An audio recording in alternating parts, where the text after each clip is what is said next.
Hello, welcome to the Midday Show. Two fantastic guests on the show today. Thoroughly looking forward to this. So welcome. We are live, we are loud, we are playing all across the world. And we have got an hour of brilliance coming up for you. As I say, two fantastic people. Let's bring the very first one on. Let's do that right now. And we are talking to Sophia Husbands. Hello. Oh, hello. Hi, everyone. Hello, Neil. Sophia, lovely to meet you. Oh, it's so lovely to meet you too, Neil. So, tell us about yourself. It's fascinating what you're doing. Let's hear all about it. Oh, okay. So this is the part where I talk about myself. Right. Yes. My name is Sophia, and I am a writer, but author of this up and coming series, which started on Sunday, which also was my birthday, Diary of a Startup. So should I share a little bit, Neil, in terms of what inspired me to start this book serialization, or go really, really back? Oh, God, let's have it from the beginning. We've got plenty of time. Yeah, okay, let's start from the beginning. So I've always had an interest in, people's stories, their backstories. I loved writing when I was a child, but what was typical of the time and to do my family background, both of my parents were from the Caribbean. So with like a lot of immigrant families, they come to the UK or maybe another country like America, and then they want their children to have a better life, and they tend to push you through certain professions. So I ended up studying both law and accounting at university.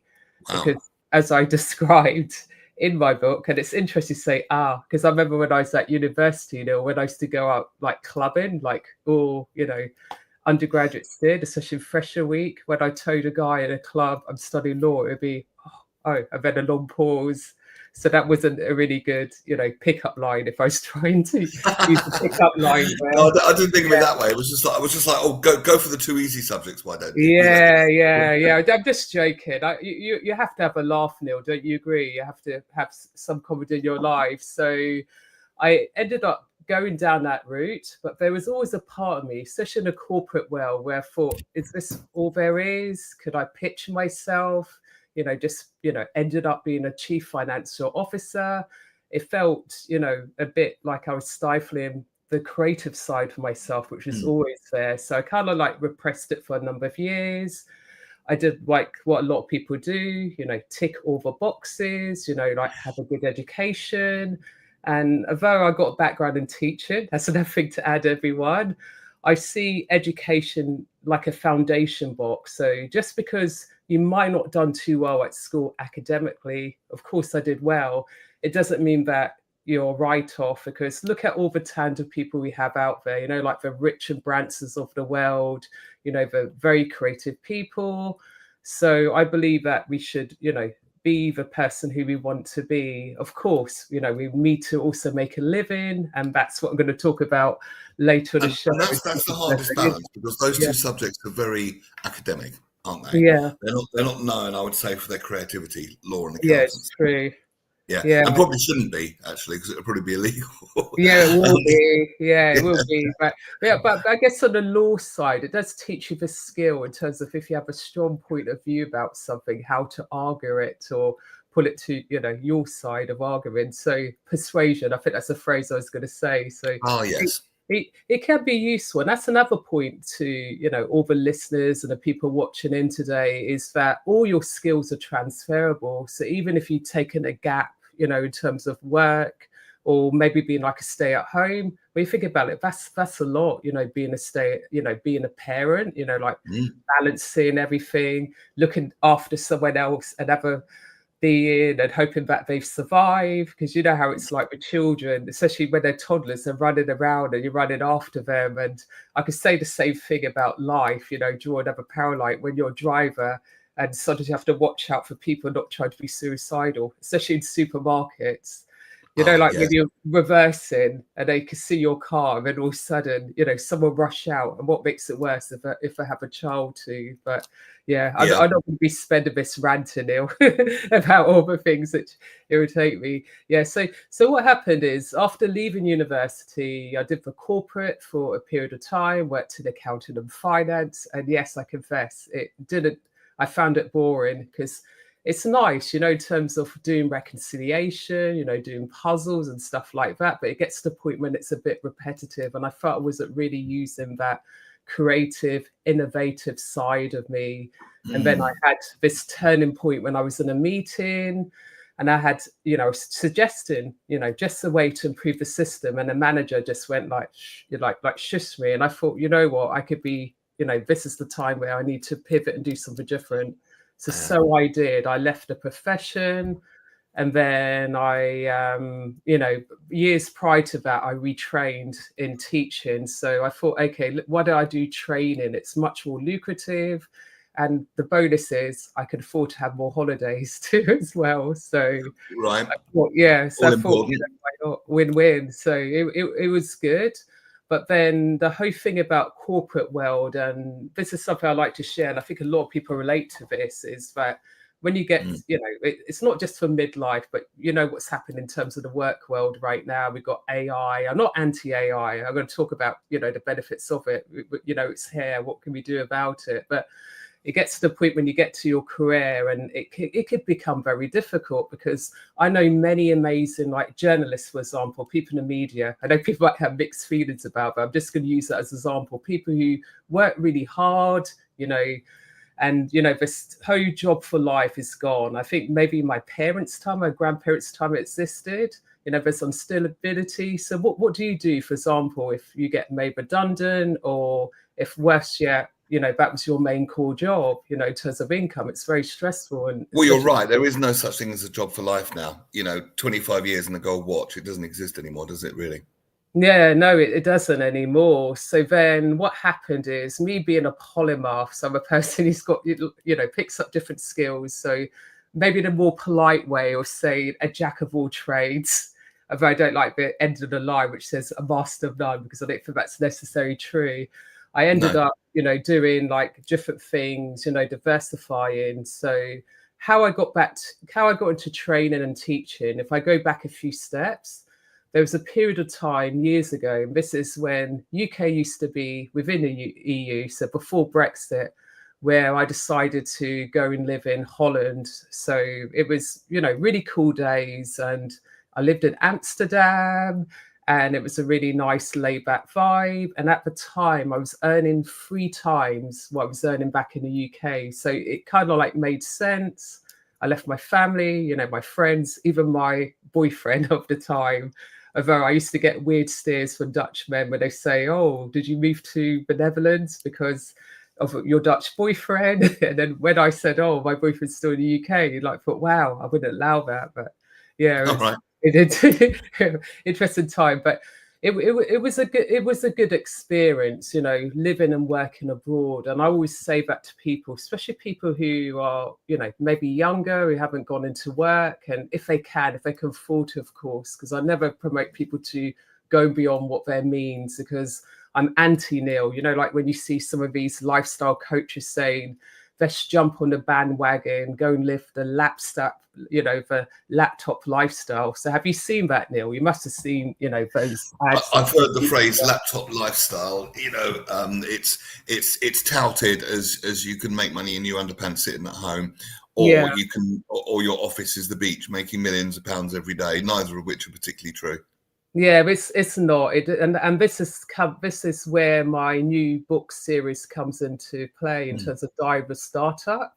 Because with Diary of a Startup, I'm showing a reality of building something from scratch. Because so often we see the before and after, but as we know in life, the real big story is, the journey you take. And sometimes, you have pivots. Sometimes you might change your mind, or you might go a different angle. You might have a different opportunity.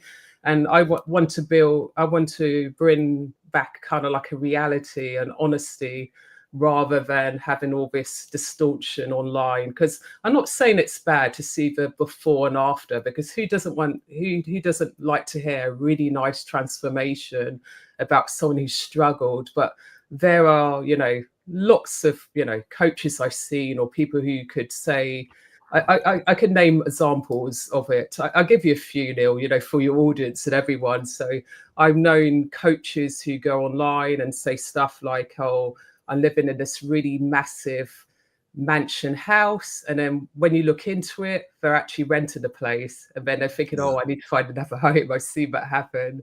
And then there was this coach who was literally homeless, who was couch surfing. So the point I want to put out to everyone out there, I'm not saying not to mistrust, and I think we're getting more sophisticated and a bit open-minded, especially how stories painted are not necessarily true. But I want to give that impression that with everyone, we all have, struggles, twists and turns. Would you agree, Neil? It's never back forward. Yeah. Without a doubt, it's never a straight line. No, it's never at all. It is going to be, and it takes guts. I mean, it does take guts. There's going to be a learning curve with anything new. Yeah, that's done. And you can sit there and make it and think about how it's all going to be until the cows come home. But when you actually go and do it, it never looks like you thought. It's always going to be different. So yeah, you're right. I think the honesty is refreshing, because there's an awful lot of nonsense, putting it politely, online. Yeah, like living in the mansion house with the 4 posh cars and the swimming pool. It's just not true. Most of the time. It's not true at all. And I always try to be transparent as I can. Of course, if I don't want to share something which is sensitive, because like when we're going through a rough patch, I don't know about you, Neil, I tend to retreat a little bit, and work through whatever I'm going through, and it might be visible. So for example, I could say that I have lived in a mansion, and that was in the context of doing co-living. So I also have the travel part of me. And this is another message I like to pull out there, that travel doesn't have to be necessarily unattainable. So there's ways in which you can do it. And when I've worked with people in terms of strategy, people who want to, do like a pivot, or, they get to maybe their late 30s and 40s, maybe they might have children or not. And they think, what, I feel like I need a change. But a lot of them feel scared about leaving their job and having to upskill and effectively start again. And some of the tips I suggest to people is, for example, look at, look at where you are now, where you want to be. And there's different ways you can do it. You don't have to quit your job straight away. You could maybe pick up a side gig, for example, or do like a test. Because, for example, in the first chapter, to plug, the Naked Diaries, the pilot episode, which I describe it, all influenced by TV. You could tell I like TV and script play with the terms I use. I kind of describe, like my origin story about the different things I've done. And I've just tried to think, sorry about this, Neil, I've got a little bit of brain fog. I got really animated. It might come back to me, but there's one particular example I wanted to share, which is showcased. But I'm just trying to give everyone a hint to go read, the diary. Oh, now I remember what I was going to say. Go on. I'm human. You still real. I just showed how I had a bit of brain fog. So that's all right. Businesses I had, was which I tested, was accessories company, because I like fashion. I don't know if you saw some of my feed, Neil, about how I do like to dress up. So I was in a full-time job at the time, and then I thought, wouldn't it be cool to sell accessories? So this is years ago, before you had vintage. Just to give everyone a bit of a contents of how I did it. So I was selling to my work colleagues in the lunchtime, so would it get in trouble, clash with, the terms of my contract, and it didn't work out really well. But the thing is, I tried it, and I learned about how to speak to suppliers, abroad, sourcing, and how it's it's all part of the journey, isn't it? I'm very fond of the phrase, there's no failure, only feedback. Yes, that's true. So you either succeed or you learn, and clearly you got some good skills from that, which you can then apply to the next thing that you do. So it's just an experience, isn't it? It's not a failure, per se. Yeah, it's not a failure. I thought it was a fun thing to do, because at least I got out of that that concept thinking, when I was in that accounting role, thinking, is that all it is? If I'm going to be CFO, or is that where is that highest I could go? And I kind of knew instinctively that it wasn't the long-term career for me. So it's more of a case I did it just to, survive and have a little bit of lifestyle where I could go on holidays. And I think that's an important thing, because with one of my clients, I'm not going to, give away sensitive information, but one I did a strategy call with, she was someone who was a qualified accountant, did really well, management accountant. She had children almost grown up. One of her children happened to be SEN, with special educational needs. I just say that, just in case, listeners are not aware, so I'm not throwing acronyms. You probably could tell I'm a trader by trade.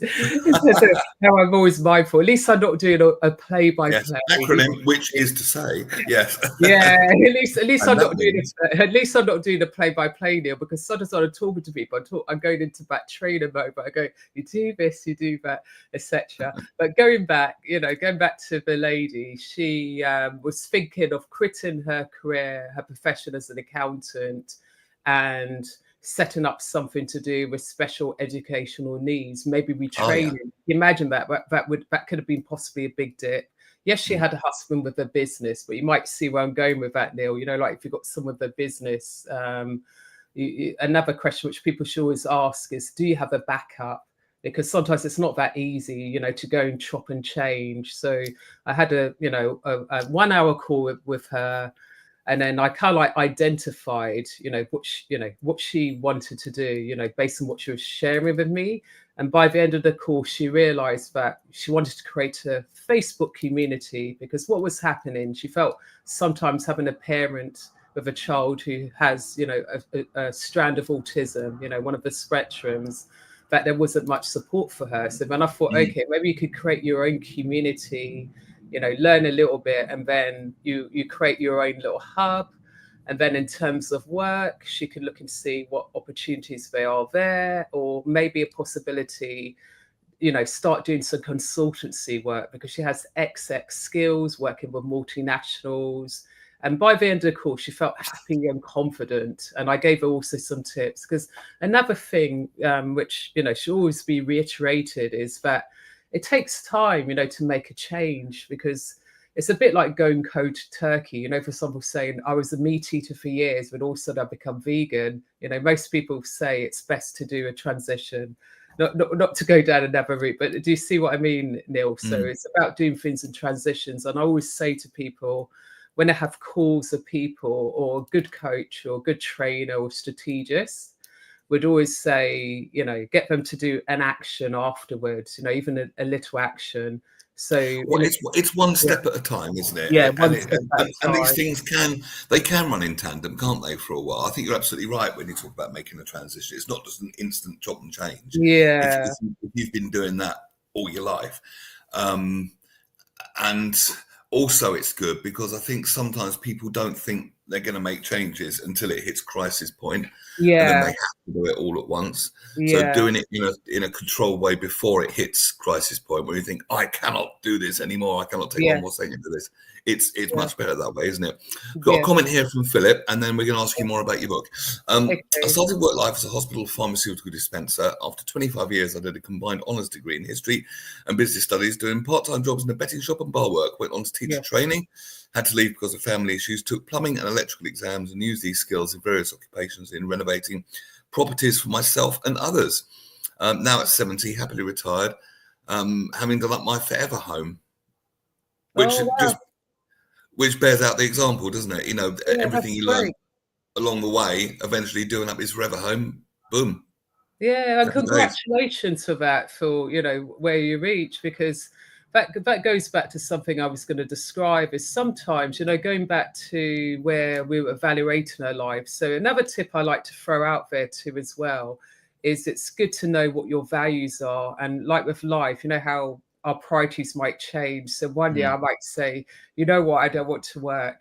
That's if I have, everything all set up for that, of course, and or I might say I just want to do a little bit more traveling, or maybe spend time with family, and that's okay if I can do that. And then another year I might think, okay, I want to work on writing my book, etc. Mm. But going back to values, Neil, years and years ago, I worked with this really good coach. Her name's Ebony, and Ebony Allard. She's really a very, very good coach, and she always comes up with good stuff. And I would say she's one of the best, I think, out there, because I'm not a person who just shouts out with just anyone. And the reason why I say Ebony's really great is because she every time I attend one of her trainers or work with her one-to-one, she always like blows me away. And she's not saying the same old cookie cutter stuff which I hear about. But going back to Ebony, the reason why I'm bringing her up, and I'm not being paid or anything like that for her, but I feel that it's my responsibility to shout up good work,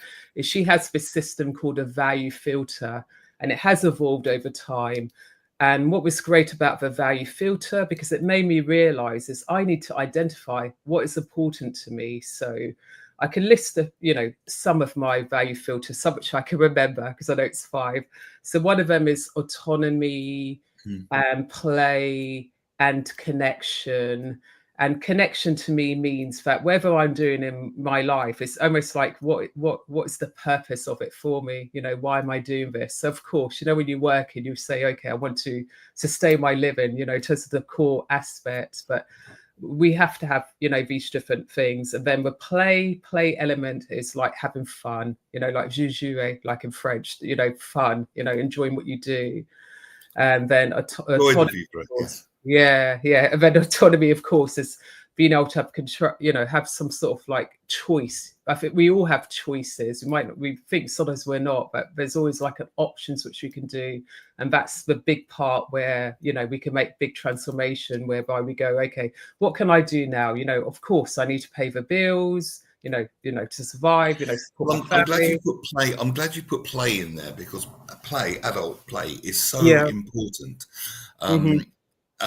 And productive. There's been studies into it that play is productive, and we actually get a lot more done if we're in a playful, upbeat than in a super serious nose to the grindstone vibe, which is commonly associated with work. But it doesn't have to be that way. I've heard the word coined plurk, which is terrible, but it's like play and work combined.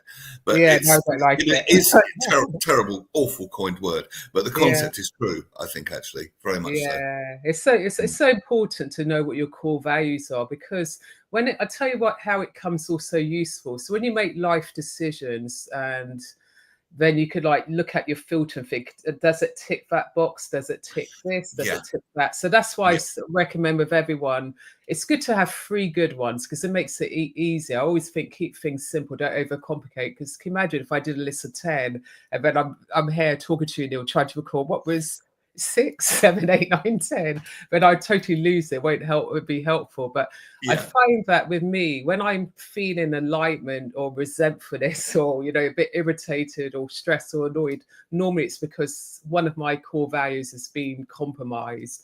Of course, so it's an easy yardstick to get back to your it is. So that's why I recommend for everyone to look at value filters. So start there and come from your values as you go about your business.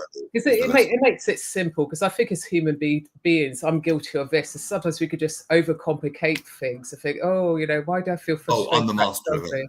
I'm the absolute Mr. Overthinker here. That's what happens to me. To say the least. So tell us all about this book and project. Okay. From the top, elevator speech. So it's a book for who's it for, and what's the project? You say it's documented as well. So tell us from the start. So in a nutshell, I wanted to write a follow-up book for my first ever book, which is more than 10 years ago, which was Be Happy. And in my mind, I had this concept of doing a book serialization. So it's a bit like a TV show, like when we watch Netflix, for example, which pops to mind, obviously I'm a Netflix, how each week you get a new episode. So I thought, why don't I do a book serialization? So something which, to everyone listening out here, it's not a very new concept. It actually goes back to the time when we're reading classics, where it used to be printed excerpts of it. on a weekly basis on a broadsheet, just to give you Yeah. context, because people might be thinking, what is Sophia talking about in terms of book serialization? And I so what happened is early on this year, I was in a gap between my contract. So I work as a training contract. I was ill in bed, so I had a migraine, and maybe I shouldn't be on my laptop, but I was. You know, I showed my human side, everyone.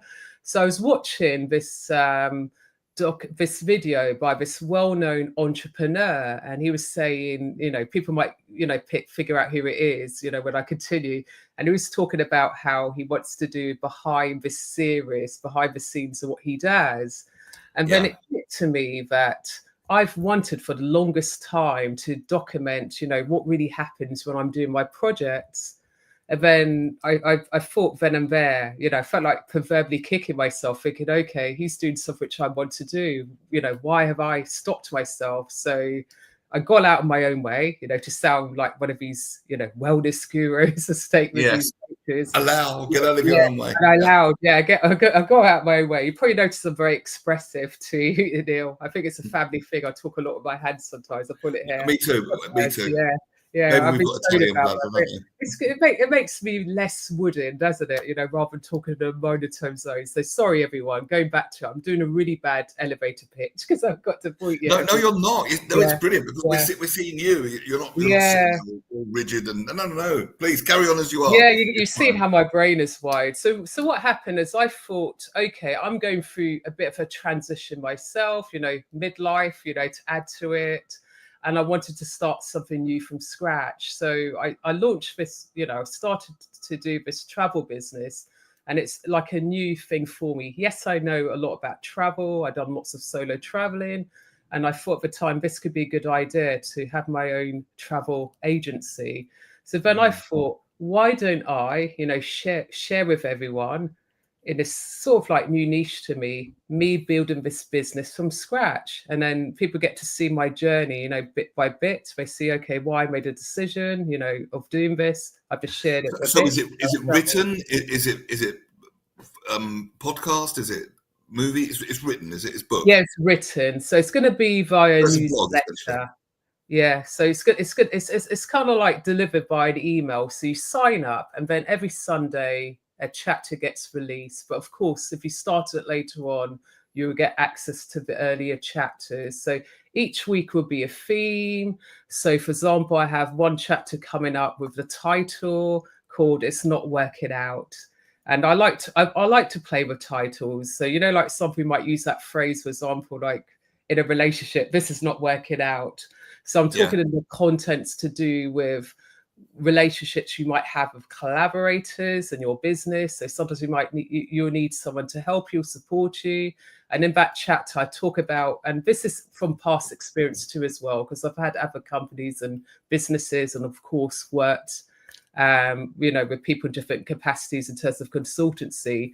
So with humans being humans, you do have sometimes challenges, you know, with people. So I want to bring a bit of comedy, bring the human side to it. So it's not going to be a business one. So this is what you should do, you know, day one of a business idea. So you look at the idea. No, that would be awful. I'm glad you're not doing that. Because I'm not doing that. Yeah, because business can be so bloody dry. Yeah, it can. And have a bit of life to it. Yeah, is just well, it sounds fascinating. So people can sign up on that website. Honestly.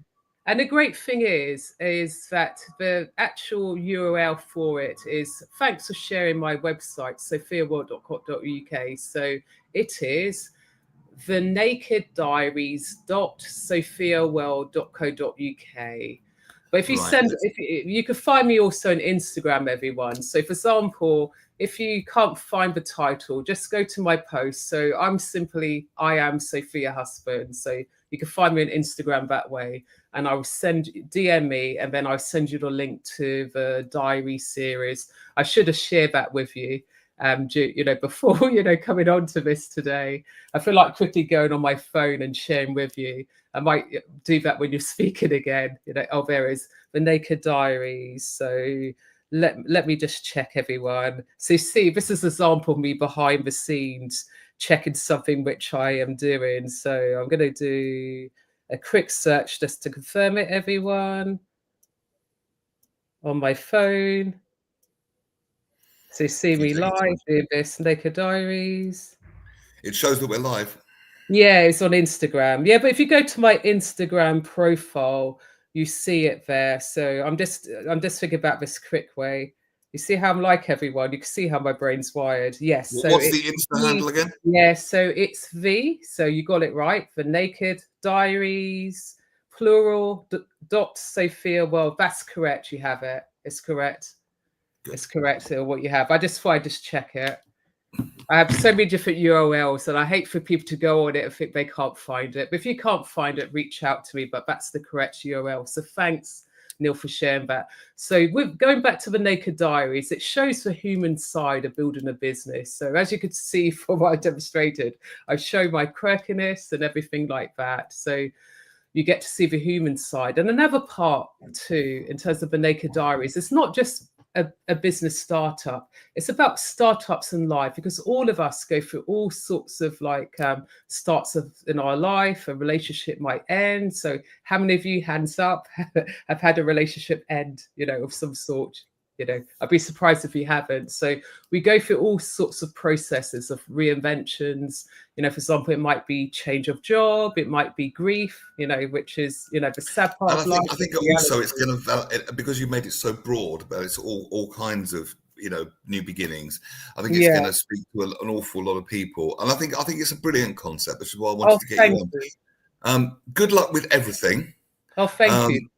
I tell you what, come back and see us in a couple of months' time and give us an update. Okay. How's that?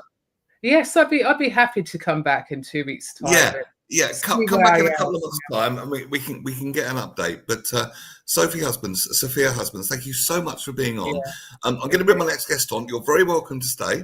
Okay. Delighted if you want to stay and chip in and have a chat. But or if you need to get going, that's fine. Oh, I don't mind hanging around a little bit. So would I end up back in the green room in the lobby?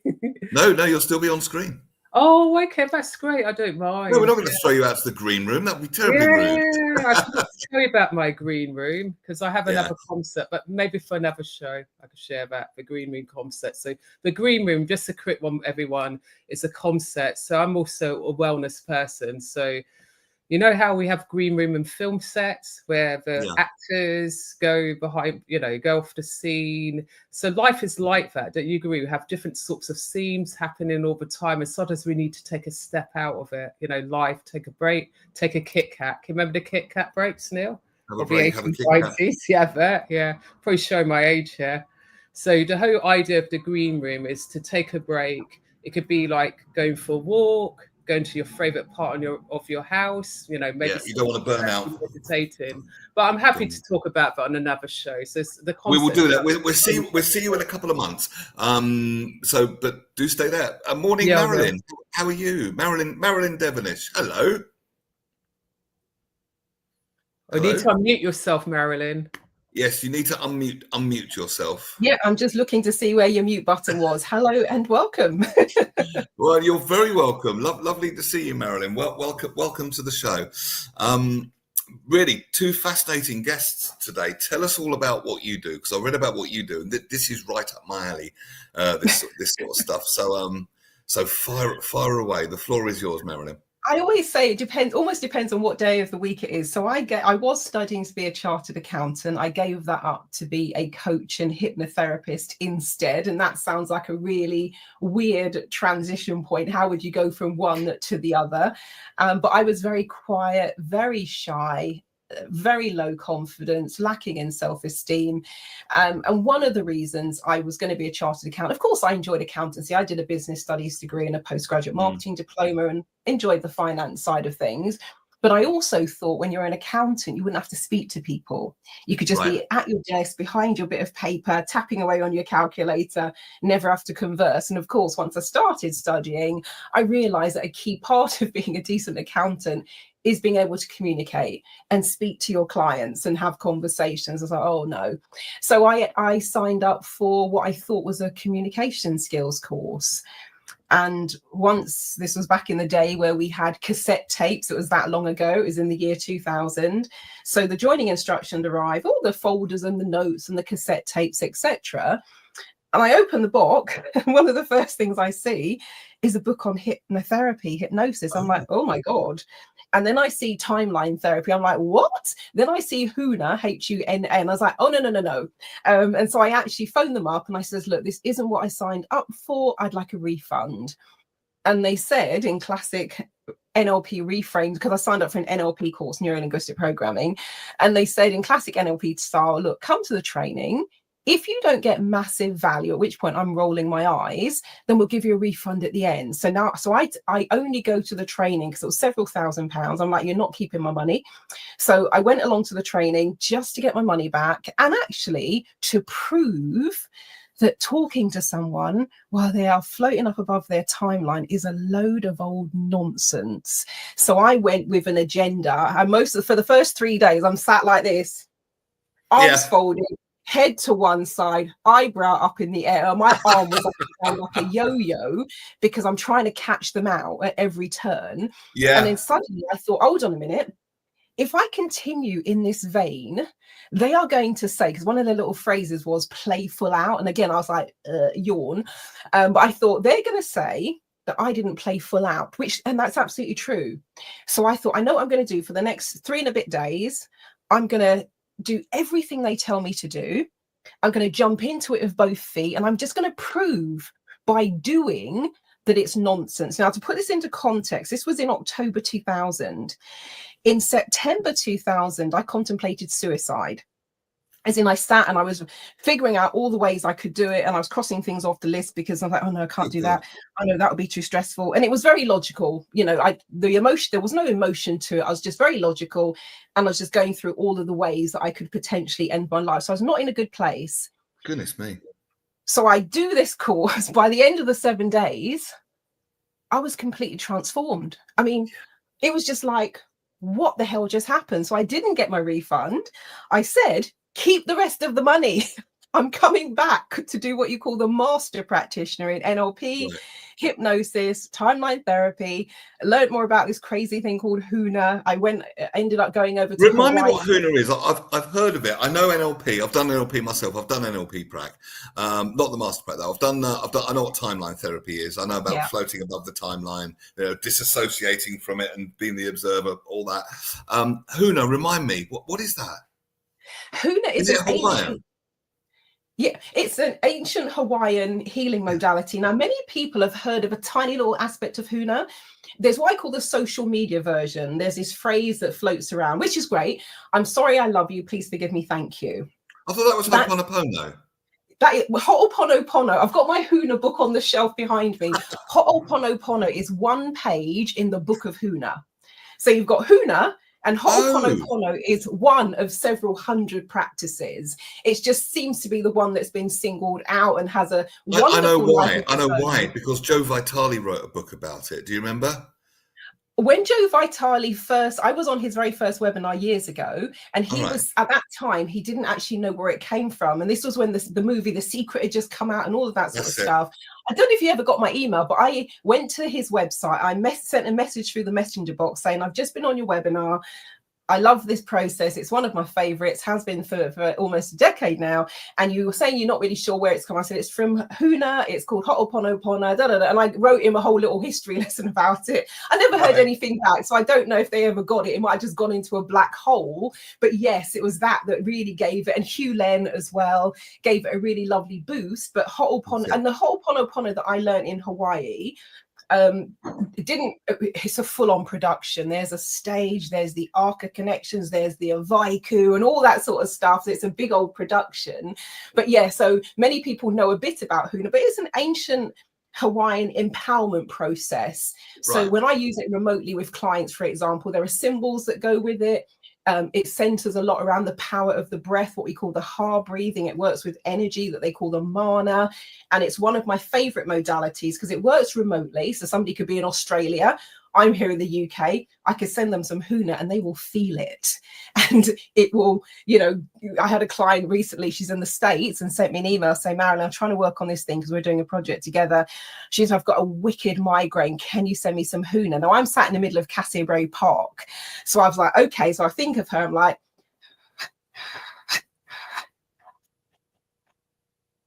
send a bit of Huna, carry on with what I was doing. I was in the park doing my emails, relaxing, chilling out, having some incubation time. Sent about 45 minutes later, she says, I'm not sure if you sent the Huna yet. My migraine's gone and I've leapt off the sofa. I've got so much energy. So it's super cool. But yeah, Ho'oponopono is just one of the many modalities. I always say if you've heard of Reiki, many people have. I say when I first started, I probably wouldn't describe it like this now, but when I first started, the best way I could describe it to people, it was like Reiki on steroids, because it was like, it was supercharged, and people would be listening to an audio years after I've recorded it, and they will describe exactly what I'm doing, even though they've got no idea what I'm doing. They'll be saying, well, you know, I felt like this pushback, and then I saw this red triangle of fire, and I'm like, oh my God, that's the order and sequence in which I did the symbols. But you would have, even if you were a Huna master, you would have no idea what I was doing on an audio, because we use our breath differently. But it's a powerhouse. I'm trained in about 20 different modalities now, and I have to say that Huna is right up there as a client favorite and also one of my favorites as well. So, trained in NLP, timeline therapy, Huna, you were totally transformed after this week of the NLP course, which you were determined to get your money back, but you never did. So transformation, then what happened after the transformation? Well, after the transformation, this is where it gets weird. Well, it wasn't weird enough already. I had then thought, oh my God, this is exciting. So what I'm going to do is I'm going to put a goal in my timeline. And I put a goal in my timeline for like 2 years in the future. And I said, my wording was, I want to do something where I'm living and breathing this stuff, as in the coaching, the therapy, all of that, working for myself ideally, but my diary is full for a year or two in advance. Now, when you work for yourself, I don't know about anybody else, but your diary often isn't full a year or two in advance. But I'm very naive. I didn't know anything about this stuff. So I put this goal in my timeline that I'd be living and breathing this stuff, and, you know, have all this, you know, I look at my diary for the year ahead and I know exactly what I'm doing. It's full. And I did that in November/December 2000. The company who I did the training with, while I'm there, I realized that they employed coaches. And my thinking was, I was like, oh, well, maybe I could do some coaching at the weekends, you know, and in between times. So I went and I spoke to them. I said, oh, look, if you're ever looking for any additional coaches, I would really love to be considered, And they said, actually, we've just been talking about you. The person who's running the room is only standing in because the person who was running the room is moving back to Australia. And we were talking about who would be a good fit. And we were thinking that would you be interested? And I said, well, what does that mean? Well, they said, well, when you're running the room, you're at the center of everything. You're literally living and breathing it, because you're the first person in the room at like 7 o'clock in the morning when you're running a prac or a master prac. You are the last person to leave the room, and everything goes through you, because you're managing the team of coaches, you're managing all of the attendees that are on the practitioner or the master practitioner or the trainer's training. And you will handle everything. And if there's something you think, actually, I need a second opinion, then you'll speak to the lead trainer. But pretty much when you're running the room, you're running the room. They also then said that when we put a date out, we run that training. We're committed to running that training. So you need to put these dates in your diary for the coming year. So I was like, okay. So I go home I've still got it's down there, my file of facts. So I get the file of facts. I'm writing all the dates in the diary. A couple of weeks later, because we started meeting up, having a little NLP practice group. A friend of mine, she says, hey, Marilyn, we're having an NLP practice group on such and such a day. And this was like 3 months ahead. She says, put it in your diary. And I look at my diary. I said, I can't make it. She says, it's months away. How do you know you can't make it? And then I said, my diary is booked for the full 12 months, the year ahead.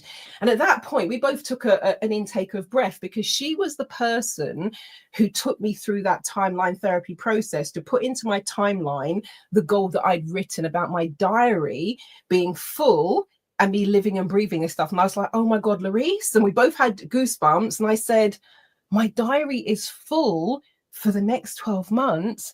And I am running the room. I am living and breathing this stuff. So they employed something me. really interesting has just flagged for me there, because you said, and I hear this from a lot of coaches, that the diary, isn't full. But you said, but I didn't know that at the time. And maybe that was the best thing, because you had a strong intention, if we're talking about intentions, but there was no counter intention, which most of us get. Oh, well, I can't do that because of this, because of that, because of that, because of that. There was none of that. So it wasn't diluted. So it was a more powerful intention. That must have had something to do with it, mustn't it? Do you know what? One of the things I often say, I remember I was running I still do, but I was running a coaching group, and somebody in the group said, Marilyn, because I do this thing called Think Tank Thursday, where you can ask anything you want and I'll answer it. Either I write about it, but often I just do it as a Facebook Live, so I'll answer the questions. And somebody said, I've noticed this thing. I go to a workshop, and they've got people who they said are green or wet behind the ears, like they're just fresh out, they're fresh as a daisy, completely new. And they said, I watch these people, and everything just works for them. Everything just works. Everything just goes like clockwork. She said, what's that about? And I said, well, I've got a theory.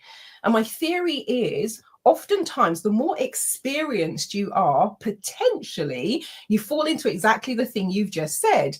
You now come to it with some experiences, maybe some disappointments, some setbacks, some, preconceived ideas, things, the hard knocks of life and all the rest of it. So whereas the person who they say is green and wet behind the ears, they're just like, kid in a candy store. It's like Bambi, you're the innocent archetype. You're like just lapping it all up. And if somebody says, think this and that will happen, you're like, cool, I think this, and then it happens. Whereas somebody who comes with all of that baggage is like, yeah, well, you can't just think that, because if you just thought that and then and then you can then start to just get into your own head. And my theory is that oftentimes the reason things work for people straight out the gate, often when they're fresh and new to it, is you do not have all of that other stuff to what I call yes, but yourself. And I didn't have that stuff. I was just like, bang, here it is. So yeah, absolutely. Because they ban the word but in NLP circles, don't they? You're supposed to say yes and. So you're in rapport with someone. If you say yes, but you're disagreeing with someone, and they call you out on it, they go, nice but. That's NLP talk. Did you have that at yours? Nice but. Yes and. But I think you've really hit on something there. It would explain beginner's luck as well, wouldn't it? When you come to something without any preconceptions, then you haven't got all that baggage holding you down. And there's something I teach photo reading. I mean, God, there's so many ways this could go. But in my 20s, I was diagnosed with what they thought was early onset Alzheimer's. And I just struggled for many years, thought there's nothing I can do. And then I came across photo reading and accelerated learning. So I've been a photo reading instructor since March 2002, about how to use the mind and brain more effectively, read at 25,000 words per minute, etc. One of the things we talk about in the workshop is the Bandura 25,000 words per minute. Yeah, and get through whole books in 5 minutes. It's cool. It's so cool. It really is cool. I love books. And we can see. Yeah, I so you really at least do half an hour to read that lot. Yeah. Well, it was an absolute game changer for me, and just the things that happen that you're just like, if you've seen the movie Limitless with Bradley Cooper, there's a scene where he's sitting on the floor and he's got all these books around him. That for me is the quintessential photo reading scene, because he's able to absorb all this information and just goes in and blows Robert De Niro's mind in terms of what he's able to do with the trades and all the rest of it. Photo reading is literally like that, but for real. As I had a neurosurgeon who attended my training, and he said, Marilyn, he said, I hadn't seen the movie at that time. He said, have you seen the movie Limitless? I said, no. He said, you are doing and teaching everything in the movie without having to take a dangerous silver pill. He said, and this was on the Friday afternoon and the first day. He said, the only thing you're not doing is time shifting. He came back to me on the Sunday afternoon. He says, I take that back. And I says, what?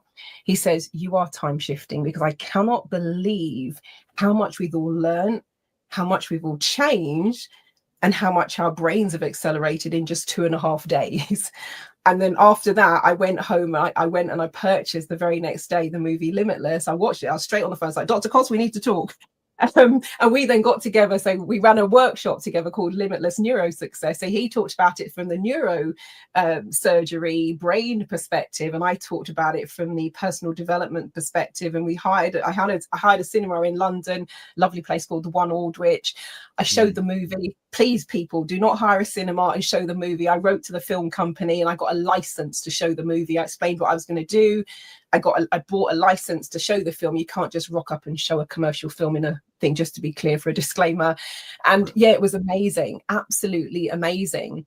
But one of the things we talk about on photo reading is the Bandura curve. And the Bandura curve was a particular experiment where they gave people tasks to do, very simple, everything from quite simple things like, scrunch up a piece of paper, throw it into a waste paper bin, shoot hoops, right through to complex mathematical equations, or focusing on your fears, putting a snake around your neck, a variety of things they did. One of the things that they found is that when people's level of expectation was low, their explanation for doing well was very different to those whose level of expectation was high. And one of the things they found with the Bandura curve is that your level of performance would eventually either rise up to meet your level of expectation or go down to meet your level of expectation. So someone who didn't expect to do well, when they did well on a particular task, whether it be simple or complex, and the researcher would then say, that was interesting. They'd say, well, yeah, it was beginner's luck. Well, it was a fluke. And sure enough, over time, their level of performance declined to meet that.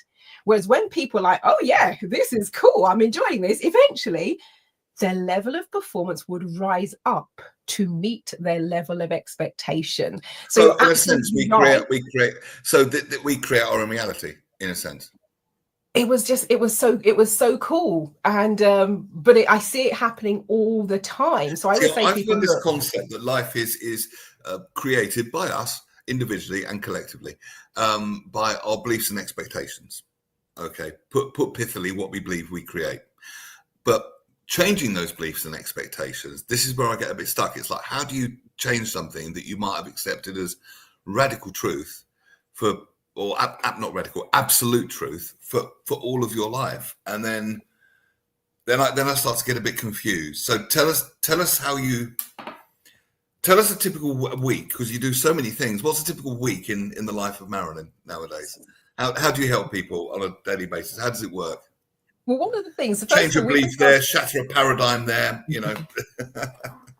Absolutely. And it's a lovely quintessential mix. I love it because I do love variety.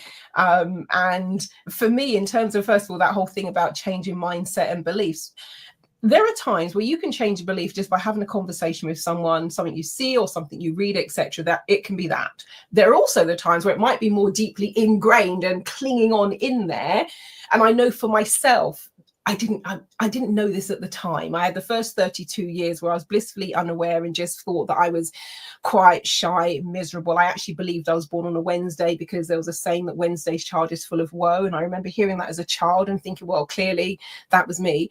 So you kind of took that on as a belief, because they do say that things you hear in your formative years sort of go in past the in hypnosis speak, past the critical factor and just go straight into the unconscious where it's adopted as truth, right? So absolutely. If you were told when you were 6, Wednesday's child full of woe, you would have believed that. Even though clearly it's not true. It's a Wednesday now and you're hardly full of woe. It was funny. I did a talk for a kind of a CIC sort of group. And I'm on the stage and I'm telling this story and people go, I can't believe you're ever suicidal or da-da-da, or you abused as a child and da-da-da and all that. And I was like, well, for me, that is an endorsement for the power of personal development, that you wouldn't look at me and you wouldn't think those things. And then I told this story about Wednesday's child being full of woe. And the person who was on the AV desk while I'm speaking, he's looking it up, my year of birth and the day I was born. And then he shouts out before he goes to it, Marilyn, you weren't born on a Wednesday. So we all just fell about laughing. But for me, it was brilliant. When I got personal development, it was, I'm not good enough. I'm not worthy enough, I'm not capable enough. Now, those They're beliefs were not the common present. ones that people have, though, aren't they? Very common. They're the big ones, aren't they? Not good enough, not worthy enough, not clever enough, or whatever. Yeah, they're the common ones, aren't they? But I never, that wasn't the language I was residing in. Do you know what I mean? Because, you know, that wasn't what I grew up around reading, talking about. But when I heard them, I was like, oh my God. And they weren't present every single minute of the day, because you can get to a point where, and you can be in that, what I call that boundary line. It's only when you go to step over the boundary that that part of yourself comes up and goes, you're going to do what? You're going to go where? You're going to apply for what? You can't do that. You're not good enough. Because the unconscious, its prime directive is to keep us safe, isn't it? Absolutely. Yeah.